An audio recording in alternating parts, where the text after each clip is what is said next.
I believe we are live. How's it going, everybody? This is the return of We Are Live, and I'm your host, Hunter Chambliss, and I have a special co-host with me.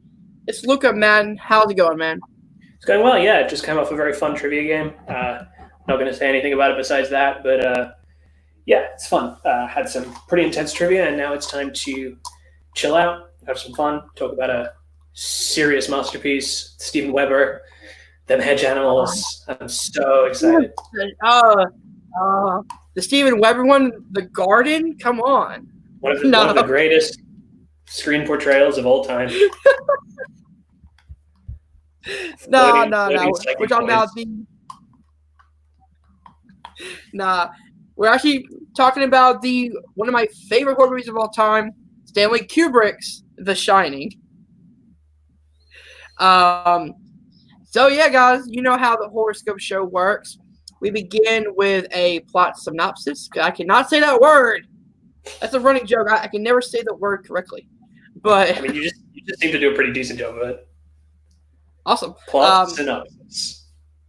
Synopsis. There we go. But because Russ isn't here tonight, I will be taking over. And then we go into our pros, our cons, the middle of the movie, best line, favorite moments, things like that. Then, because it is The Shining, and I've read about half The Shining. He's read all the book, The Shining. What we'll do is we'll compare this movie to the book, and then we'll go into our final thoughts and then our review, our rating at the end. All right, guys, so this is going to be just, 30 minutes to an hour of just horror fun. So let's get into it. So basically, I'm not going to do what Russ does and go through the entire movie because it's hard for me to remember.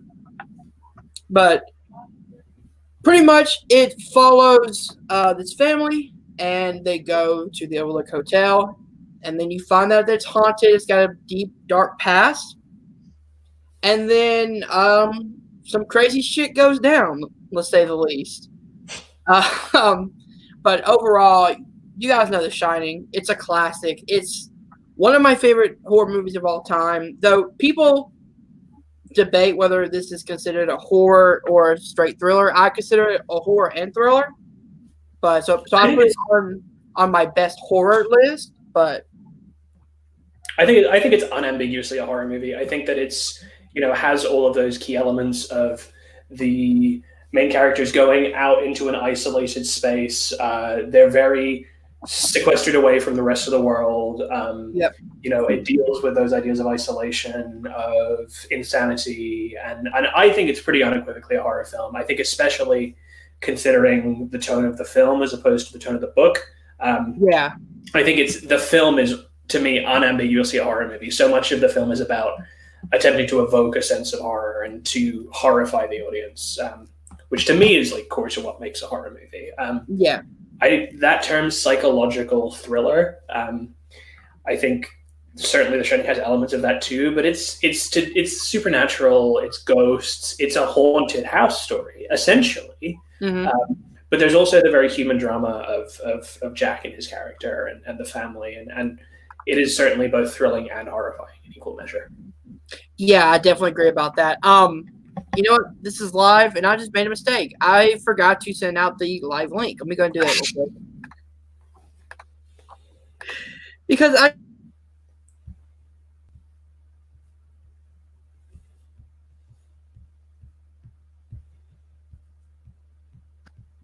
can be an idiot sometimes.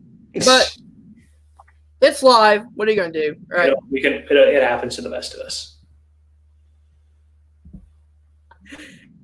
So let me put this out real quick. But yeah, of course, to me, I count both horror and thriller as the same genre.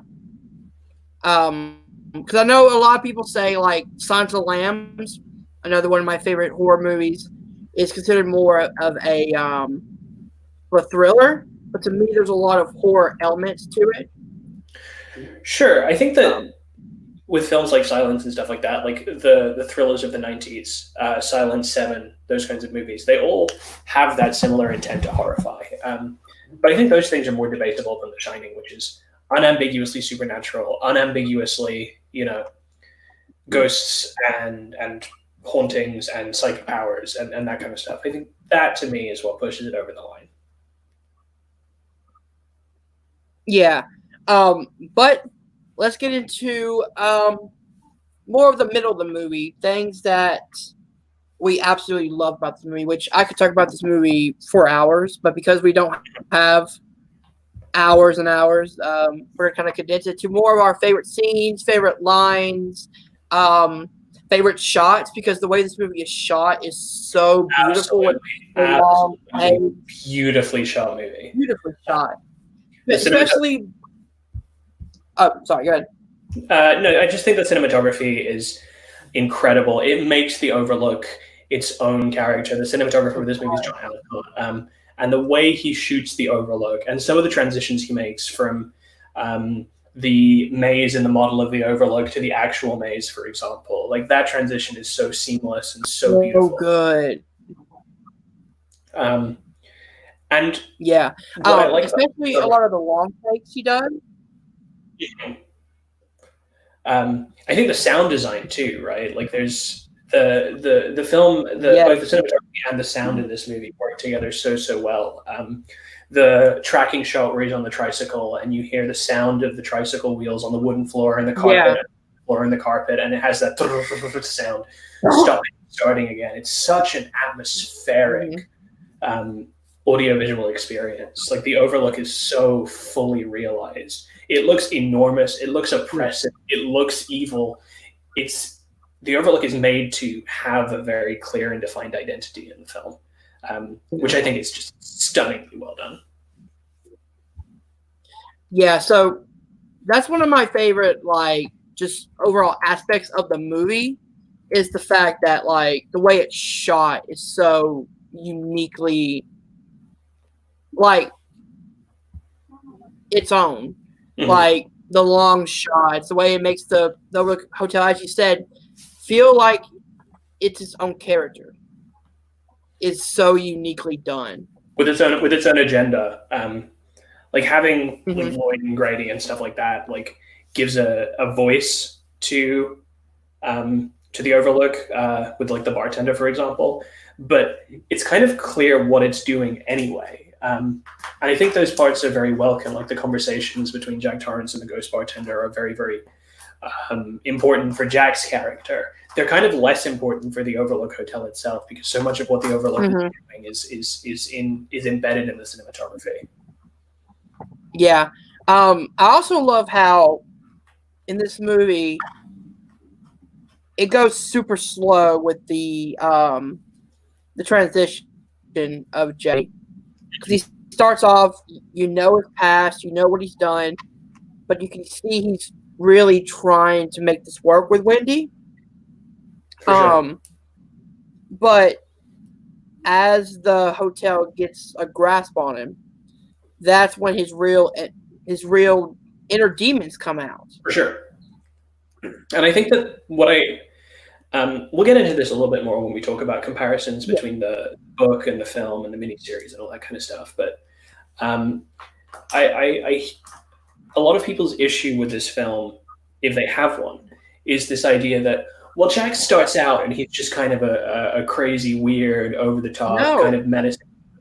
And I think to an extent that's true. Like you can see from pretty much the beginning of the film that he's quite unhinged, quite ill-tempered, very impatient. But when you have that kind of character, as opposed to a Jack Torrance in the book, who's kind of affable and trying to be very fatherly and trying to be very loving, and even with Steven Weber's representation in the miniseries, when you have a performance like Jack Nicholson, what I found is that it made this idea that the hotel was just like Jack's drinking. Right? Like it's just like his addictions. It's a manifestation, an external manifestation of things he already has in him. Like it feels in the book and the miniseries that the Overlook is doing something to Jack, right? There's an outside force that's imposing itself on him. Whereas Nicholson does such an incredible job of making it feel like all of that is already there. It just kind of needed coaxing out. It needed sort of tempting. It needed sort of brought out of the cage. It's like it's unleashing the beast inside of Jack to go into full force. I find it super believable that this person would just get to this point. Just and that's and addiction and all that kind of stuff. Yeah, and that's the one thing that I love about this movie, that it changed from the book, is, as you said, in the book it's scary because it's more of a mild-mannered fatherly figure who's getting corrupt. This one makes it scarier because he's holding back all those inhibitions, all those inner demons he has. He's trying his damnedest to not lash out, not let those demons come out again because of what happened with Danny. And he's so incredibly tense in all of it. When they're in the car and they're talking, he's like gritting his teeth and trying to like smile. And when he's talking to the guy who runs the Overlook, his name is Altman. I think that's the character's name. Yeah, Altman, I think. For his interview, he's clearly holding back so much kind of pent up rage and aggression, anger and shame, and it's not the feeling of, oh God, this could happen to anyone, right? It's a feeling of this person was looking for just the moment to go, right? Just the moment to completely, like, it almost seems like he's welcoming it. And that's what's scarier about the movie, in my opinion, is Jack is already holding back all these demons, but the hotel is kind of amplifying all of those demons, all the voices, all the drinking problems, all the addiction, all of that is coming out. And you start to see it affect not only him, but his family, Danny, Wendy, all of them. For sure. I think that, it's having the Grady's, for example, right, as the tragedy of before, right, and having the Grady sisters and having all of that death still in the Overlook, most notably in the incredible elevator sequence, where Danny sees the elevator just open up, and it's just this unstoppable torrent of blood. It feels like there's death and terror and fear in the walls of the Overlook, but in a way that's very reflective of Jack. Like, Jack is just, in many ways, he's a torrent of blood behind a closed elevator door that could open at any minute. It's very much like they're one and the same. They're almost kind of reflections of each other. And they actually are, if you really think about it, because the end of the movie pans over and you just see Jack was there the entire time. Like, pretty much, in my opinion, the way I see the ending is the hotel and Jack are synonymous with each other. Yeah, there's a synthesis of character and environment that happens really well. Yep, they are the same people. Mm-hmm. And like towards the end, before he goes all crazy, like Jack is so stiff and upright and like ramrod straight, like these huge walls and these big maze columns and stuff like that. There's a rigidity to both him and the Overlook that just seems like it's looking to burst out.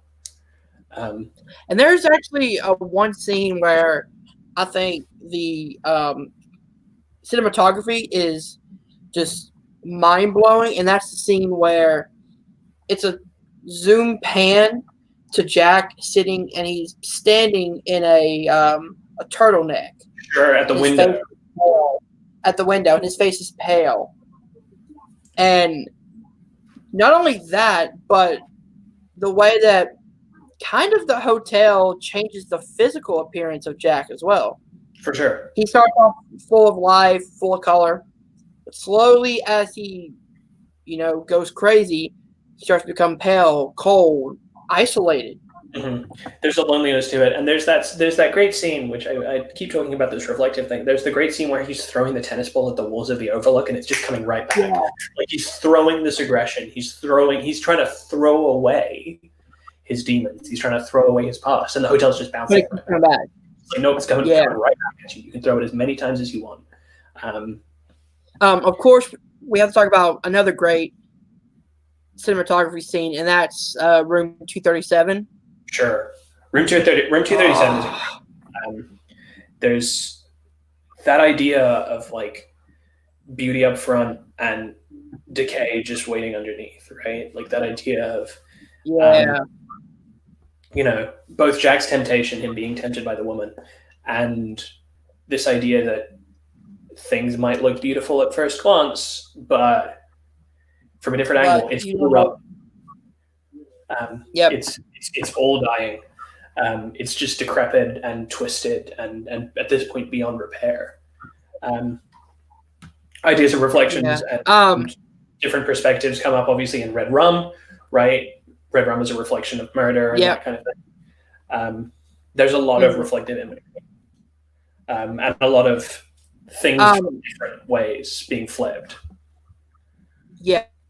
So let's go on to more of our favorite lines. I have one that I want to bring up. That's one of my favorites.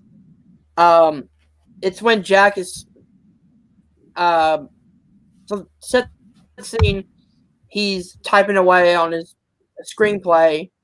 Wendy interrupts him, and then I think this is where he goes at her with the bat, or is that later on in the movie? When he's interrupted her with her, when he's like, whenever you hear me typing, don't come in, or whenever you don't hear me typing, whatever the fuck you hear, don't come in. That's before the bat. Yeah. Okay, so mine is during the bat scene, but it's like, Wendy, darling, light of my life, I'm not gonna hurt you. You didn't let me finish my finish. I said, I'm not gonna hurt you. I'm gonna bash your brains in. I'm gonna bash them right the fuck in. That's a great line, and it's a great performance. And I do just want to say,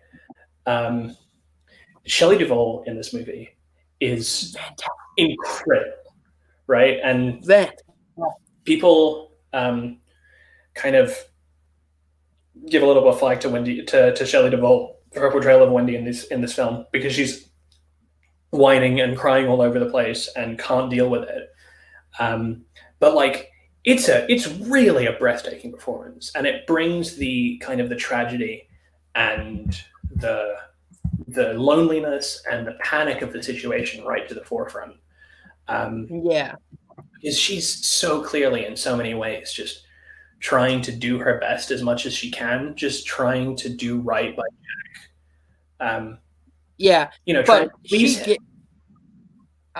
But she does give a fantastic performance. But you also got to remember, Stanley Kubrick was kind of a dick to her behind the scenes. Of course, yeah. It's an incredible performance. The question of like, is it worth the treatment that she received is obviously it wasn't, right? Like, it's never okay to treat your actresses like that, or your performers in general. Like, there are more things. There are things. 127 times he made her do the exact same scene. 127 times of being tormented by Jack Nicholson, and it's Kubrick obviously has a very complicated legacy. He was an absolutely virtuosic director. Arranged scenes in ways that are brilliant, and he made so many incredible movies. But ignoring things like that and ignoring the circumstances around the filming, kind of, it discredits a lot of stuff. It not paying attention to that, not highlighting those things, I think is really important. But nonetheless, in terms of what we see on screen, I mean, it's a phenomenal performance. It would probably be a almost equally phenomenal performance if she hadn't been made to do the fucking scene 127 times. And it's a big move to do it. But she's still amazing in that movie. Absolutely amazing. Some of my favorite conversations in the film are the ones that happen between Scatman Crothers and Danny, between Dick and Danny the cook, who both are psychic. And the conversations that happen in their heads, and when Dick is trying to explain to Danny that he feels these things too, he sees these things too, he has the same thing, and they make a real connection, despite the fact that one's a 7-year-old boy, and the other is a much older man.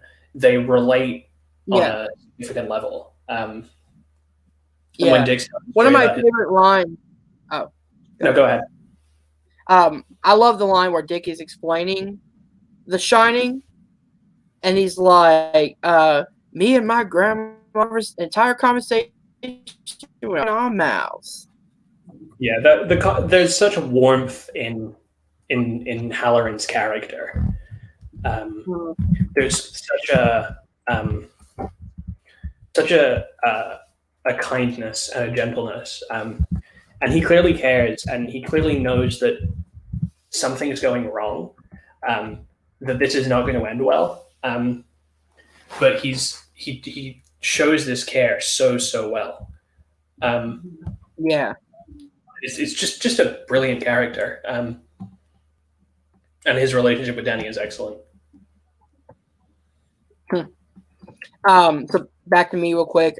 Another one that I just keep laughing at is when Jack is talking to Lloyd, the bartender. And he's like, I like you, Lloyd. I always liked you. You were the best of them. Best goddamn bartender from Timbuktu to Portland, Maine, or Portland, Oregon, for that matter. I like the conversations between Grady and Jack. Obviously, the big famous one is when Jack is like, "You were the caretaker here," and Grady's like, "You were the caretaker. You've always been the caretaker. I should know. I've always been here." And there's this idea coming forward that, you know, he's part of the woodwork. He's part of the Overlook. I don't know. I there's so much that comes from the conversations between Jack and Lloyd and Jack and Grady. And when he's like not succeeded in killing Wendy, and Grady's like, "I see you haven't taken care of the business we discussed," and Taurus is like, "No need to rub it in." He's like, "I'm trying my best here." Again, he's just like, "I'm trying. I'm doing my best."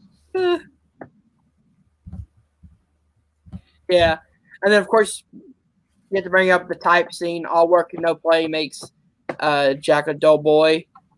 Mm-hmm. I think that the scene, the scene where Wendy's looking through the manuscript, where she's just sneaked it, and you see her face as she's going through it and realizes that, oh my God, this my husband is not my husband anymore. He's not the person that I thought he was. I think that's an incredible scene, and Jack just coming out from the side and his "How do you like it?" Which is so Nicholson. Yeah. It's just incredibly Nicholson. I'm trying to see if I can find the line. I'm on Rotten Tomatoes right now. Trying to see if I can find the line. What is it? I think you said it. I think it was the one where she interrupts him and he's like, "When you come in here and I'm writing, you're breaking my concentration. You're distracting me." Yeah, that one. And he's like, "When you hear me typing, or when you don't, or if you don't hear me typing, what the fuck you hear me doing?" That was when I knew like Jack was going fucking insane. For sure. Now, obviously, there's "Here's Johnny." Here's Johnny. Jack Nicholson actually improvised that line. That's a pretty famous piece of movie trivia. That was an improvised line by Jack Nicholson. In the book, Jack says, "Take your medicine," which is, I mean, interesting, but not quite as iconic, I think. Yeah. It's like, "Here's Johnny" is way more scarier than "Take your medicine." Your medicine. And obviously it's a croquet mallet in the book. Though, to me, I like that change of it being an axe, because I'm more afraid of the axe than I am of the croquet mallet, to be honest. It's referential. It's there's a film called The Phantom Carriage from the 1910s, which has a scene in which is very, very similarly mirrored, in which a guy goes crazy and he knocks down a door with an axe and puts his head through. So that's like one of the oldest pieces of horror cinema, silent horror cinema, and it's a direct reference that Kubrick has taken, shot for shot. Nice. another line I love, and this is not a funny line. It's just a line that shows the range of Jack Nicholson. It's when him and Wendy are talking in the bed, and Jack goes, I had the most terrible nightmare, the most horrible dream I've ever had. When he's there controlling him, he goes, I dreamed that I killed you and Danny, but I didn't just kill you. I cut you up into little pieces. Oh my God, I must be losing my mind. Yeah. He's breaking down the scene. There's a real sympathy to it. Like, there's definitely a part of Jack that doesn't want to turn into what he knows he's going to turn into. And obviously the chop you up into little pieces is a reference to the Grady sisters. There's a line with Lloyd where Lloyd gives him the drink and he says something like, here's to 5 miserable months on the wagon and all the pain that it's caused. Like, he so clearly doesn't want to be sober. He so clearly doesn't want any of this. He doesn't want this normalcy. He can't live without the violence and the rush. Yeah. And then, of course, you have to bring up Shelley Duvall and bringing up how Danny broke his arm.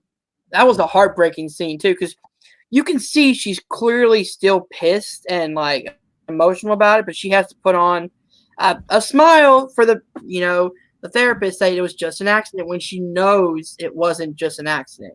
Yeah, you can see the strain that it's taking on her to stay with him, to defend him, and to try and believe that he's done better. And there's a sense of she herself is stuck in her marriage because she loves this man and she wants things to be right, but it's just not. And the fact that they did have Danny. I mean, I'm not a kid of divorce or whatever, but I cannot imagine having a child with someone and not being with them. That has to be like the toughest thing in the world. Even in that case, Wendy feels the exact same way. I mean, she's doing all this for Danny at the end of it.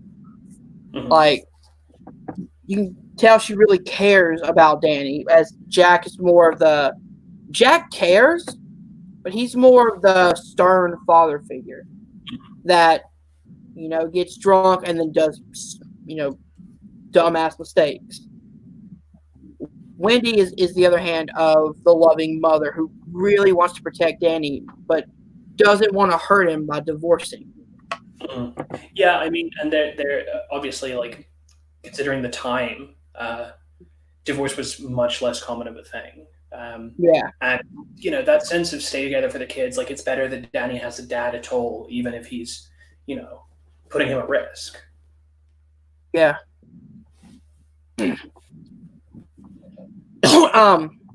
the one thing I love about this movie is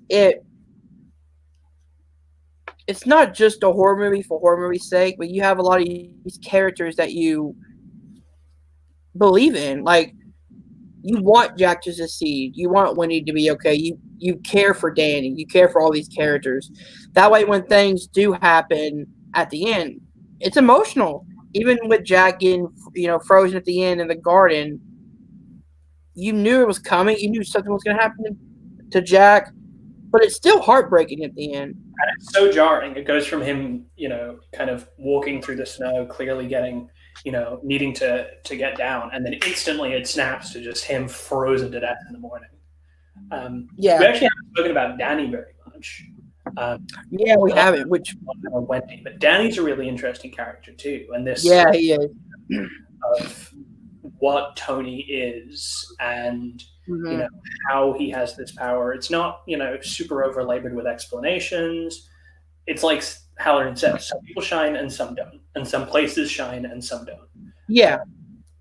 But there's obviously this parallel with the difficulties of growing up and trauma and torment, and he tries to be a normal kid. He's just trying to be a normal boy but he can't because of the shine, Tony. He has all of these things that have forced him to mature far, far quicker. Being by his father, having to learn really quickly that your father's not perfect is hard. And because especially all kids at one point or another see their father as a superhero. For sure. Can't do anything wrong. My dad's my hero, blah, blah, blah. when you realize, oh, he's just a human, human connection, humans make mistakes. It's jarring, especially when Danny has to learn at 7 years old about that. I think 7. I think it's 7. Yeah, and the fact that he uses Tony as a coping mechanism. He uses Tony to talk for him. Like, there's obviously an implication that Tony is a real entity that exists in the world of the story. Like, he is not quite as much as in the miniseries, but it's clear that he has some presence in reality, and he's showing Danny things that have happened. There's something, something real there, but it's still very much a metaphor for coping with trauma and having these methods to process things and dissociation and all those kinds of things. And I think that the actor's name is I think his name is also Danny. I think it's Danny Lloyd potentially. And he's the cast of Danny. Yeah, I think his name is Danny Lloyd, right? Yeah, Danny Lloyd. And he's like very, very believable. He's not, the greatest child actor in the world by any stretch of the imagination. Now, a fundamentally believable character. You know that? Danny Lloyd's a teacher now. Oh, really? Oh, yeah, I didn't know that. I had no idea. I barely knew that he was an actor. No, but like seriously, give it up to Danny Lloyd though. Having to, act alongside Jack Nicholson, Shelley Duvall. I mean, real A-list actor talents at the time. Must have been super difficult. He did fantastic. Yeah, he really does hold his own. I also love, again, back to the cinematography. I love the scene in the hallway that leads to the two twins. Mm-hmm.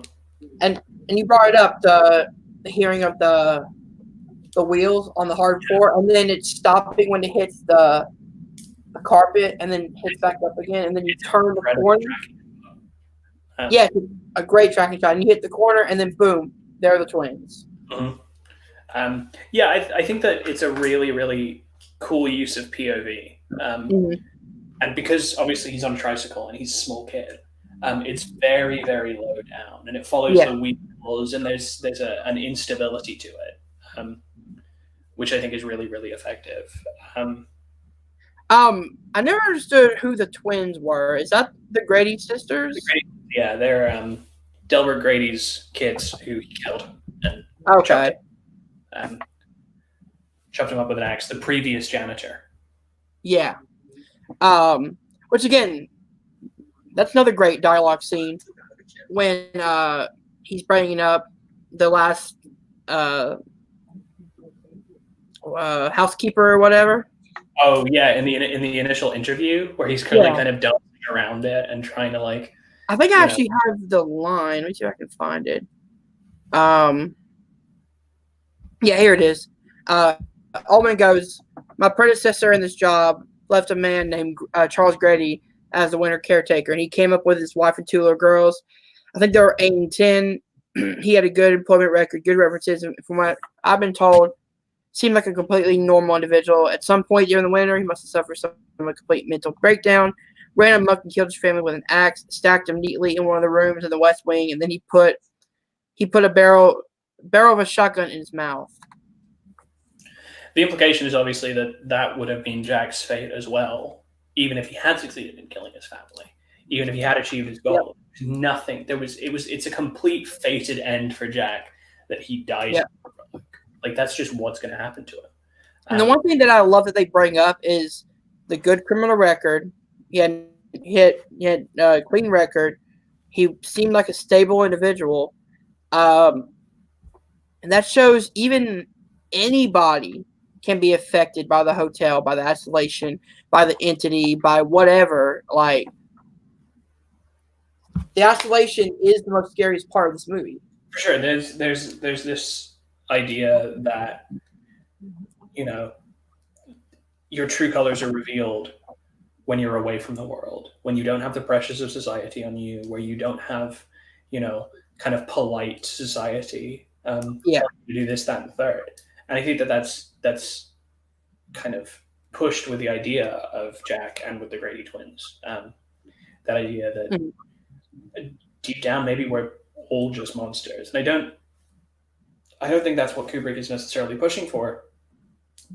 But there is that dread that's kind of created from that idea of like, oh my god, is this just who we are as people? Just do anything to anyone, kill our closest family members just to get what we want.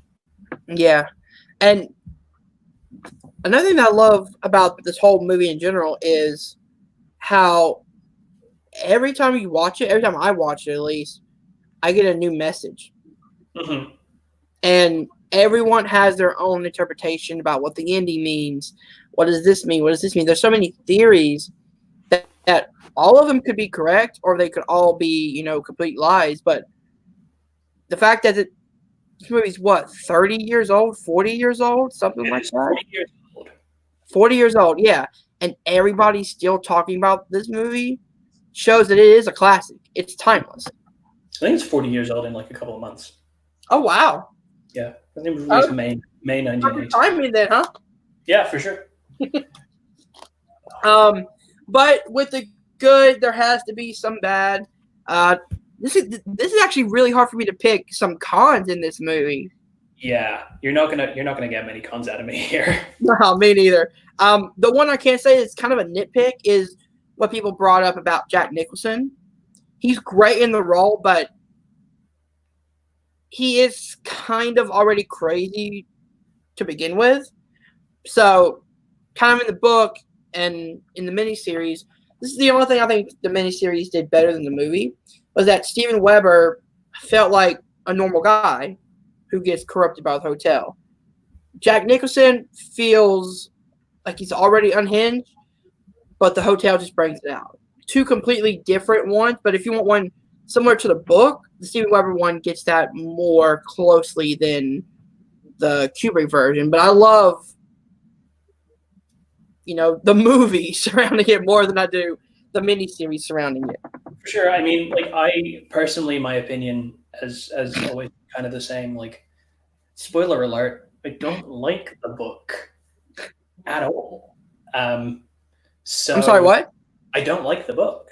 Oh, you don't? I don't have this issue of disconnect with, Jack Nicholson and the book, very, very different characters, because I think that Jack Nicholson's portrayal is just a lot more interesting. I think that, it's one thing to, have a character who's, in the book and the miniseries, the house is the bad guy. The house is really the bad guy. It doesn't have that same really interesting symbiosis of character and environment. It doesn't have that same idea that the Overlook is kind of working with Jack, that he's just a part of the scenery. It's just the house is making Jack into a bad person and awakening all his own demons, but Jack has no involvement in that. He's trying really hard not to. And I think that, okay, that's all well and good, but like, what if someone wanted to? What if someone really just wanted an excuse, just wanted to get fucking nuts? You want to get nuts? Let's get nuts. Wrong movie, but I mean, the only thing to me that sticks out as hurting the pacing a little bit is that I don't think I like necessarily how much it cuts back to Halloran. Okay, yeah, I can see that. Kind of getting the message through, and they're trying to contact the outside world. I think, part of me thinks to myself, God, what could this movie have been like if you never saw? If you never saw the outside world, if you never saw what Halloran was up to when he went back, if you never saw the lodge that Duval was trying to contact, and you only heard the other side of a phone line, you only heard, the other side of what was going on. I think that the film makes a point of being so enclosed all the time that instantly my mind is like, well, what if you did that more though? Like, it almost feels like if you had everything super contained, it could be like a really brilliant, like almost stage play like thing where it's completely all done in one room, one environment, one location, not necessarily one room, but and that would feel more connected to the characters that are in there if you focus just on the Torrance family. For sure. I think that cutting back to Dick as he's going back, and him and the snowspeeder, and him making the calls, and having an idea that something is wrong, and blah blah blah blah. I think it kind of, maybe this is for the best for an overall viewing experience, but I think it misses out on even more tension and even more panic. The only other con I can really think of is that Danny Lloyd's good and fills the role really well. Occasionally his line delivery isn't great. And occasionally... he's like 7, so... Exactly. He's a child. So, like, that's really the only thing. And, like, even the Halloran and Wendy trying to contact the outside world, like, that's just what would it be like a little bit different, right? Yeah. So... And really, my con about, Nicholas's portrayal, it's not even a con, because I love the way that, as you said, what if a guy who was already nuts, trying to hold back, just let it all go? I love that portrayal. Yeah, me too. I think that I rag on the miniseries a lot because it sucks. It's really bad. It does. Stephen Weber's good, though. He performs well, and the character is good. It's not my preferred Jack Torrance. It's not the Jack Torrance that I really enjoy seeing, not the Jack Torrance that I really like. Oh, yeah.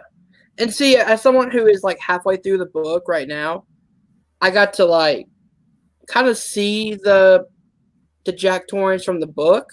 And I can kind of see what people are saying about why they didn't really like, just the portrayal of it. But the way that you pointed it out, the way that I pointed it out, I love Jack's a bit more now, because it's like, what if someone, as I said before, was holding back all these inner demons that he had, was trying so hard to be the great father and husband that Wendy and Danny need, but then he's pushed a little too far from the hotel, the demons, whatever, and they all come out. Yeah, I mean, I think that there's some other things that I don't necessarily like as much in terms of the book's portrayal of Jack. Like, there's a lot of stuff about his dad in the novel, and Jack's own troubled childhood. And I just think that's a similar thing to, like, Rob Zombie Halloween giving Michael Myers, like, a bullied in prison backstory, and, like, trying to make progress with a therapist backstory. It's just like, I think the whole thing of what you don't see being scarier than what you do see is in full effect here.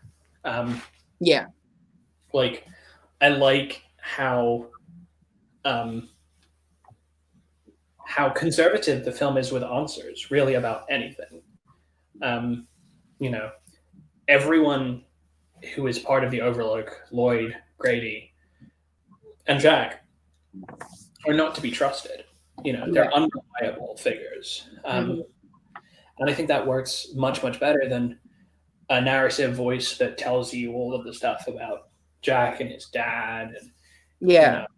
And, not making it clear that, he's a likable, kind guy who loves his family and all that kind of stuff, which I think is fine if that's the story you want to tell. It's just not what I prefer. Yeah. So yeah, that wasn't really a con section, because there's nothing I can say about this movie that is subpar or not good. The performances are incredible. The pacing is great. Like, you can watch this movie and not feel bored, because the pacing is always quick and there's always something going on. The dialogue is incredible. It's slow, but I just don't. I'm sorry, what? I can understand someone thinking it's a slow movie, but I just don't. I just think that there's so much drama in the evolution of the characters, and I think that there's, the other thing is the music. Oh my god, the score is incredible. It's actually a soundtrack. Is it? Yeah, it's a bunch of classical pieces. same as he did with 2001: A Space Odyssey. He took pieces from like Bela Bartok and Christoph Penderecki and combined them into this soundtrack. Kind of like what Alfred Hitchcock did for Music to Be Murdered By, where he took kind of scores and made them into a big long soundtrack. For sure. It's actual pieces of classical music, not not a score composed for the film. These were classical pieces chosen by Kubrick, and then given to the music editor, and then told just like combine these together. Oh wow! It produces an incredible effect, the same as it does in Kubrick's other famous work, where he does that 2000 One of the Space Odyssey, which has the same philosophy with its music. And that's the one thing. Again, Kubrick does a great job of making both the score and the soundtrack or whatever, and the props and objects like the hotel and what he's using at his disposal as their own characters. For sure. Like the soundtrack could be its own character, because when that music cues in, you know something's about to happen. It's if you don't research it and you don't know classical music, I guess, because like I'm not super familiar with a lot of classical music. I know some, but not a huge amount. And I only found out that it was a soundtrack after researching it. It feels like a score because it feels like it's tailor-made for the movie. It feels like it's tailor-made for the Overlook. It feels like the sounds, like the music that happens in the walls of the Overlook. Like there's just again, this symbiosis of character, environment, cinematography that just goes through every element of this film. And even the bits that, could potentially seem goofy, like the dog and the guy in the dog suit. Bear suit. The guy in the bear suit. Bear suit. No, not Nicolas Cage in The Wicker Man. No. Not the ending of Midsommar, getting a blowjob. Even that kind of stuff just works so well because it's part of this environment and it's given such. Yeah, that's the thing. Again, like Kubrick takes his time with this movie. Yeah, he sure fucking does. Yeah, this is what about it's like over 2 hours. I think it's about 2 hours, pretty firmly. But you're never bored, and he takes his time developing the characters, which I talked about earlier. He develops the characters to where you start falling in love with these characters. Because at the end of the day, if you don't care about the characters, then you're not going to like the movie. I like that they have their little alcove, like their little house in the hotel. It's clearly not like a hotel room. It's not part of the hotel in terms of the aesthetic design. It's just designed to be a house for the janitor that happens to be there. And it's kind of cozy comparatively. It's very 80s. And it feels like their own little piece of home there. And it gets, invaded, right? Like you get invaded by someone who's already there. So, and that really gives. So we're almost at 50 minutes. I think we're fixing to wrap up here. But there was nothing that I could really look as a con in this movie. They're all pros. So you can start with your closing statement and then your rating out of 5. Yep. This movie's a masterpiece. It's an absolute masterpiece. It is one of the most impeccably designed movies I've ever seen. It uses everything to great effect. There is not a wasted shot, a wasted line, a wasted scene, or a wasted performance. It is terrifying and tragic and sympathetic and crazy and wild all at the same time. It's anchored by 2 incredible central performances from Jack Nicholson and Shelley Duvall, and it's one of the most incredibly atmospheric movies I've seen in my life without needing to resort to low lighting or excessive, music or anything like that. It's incredibly stylistic, and it balances Kubrick's very meticulous, cold, kind of micromanagement style with something that's very human and very sympathetic and very true and very real. This is one of the greatest movies of all time. It is 5 axes out of 5. Yeah, if you guys don't know what that means, we're going to tally the 5 depending on what movies we're talking about. So since it's The Shining, it's 5 axes for Luca. So I'll start here. Yeah, I agree with Luca. This movie is a masterpiece. It's one of my favorite horror movies of all time.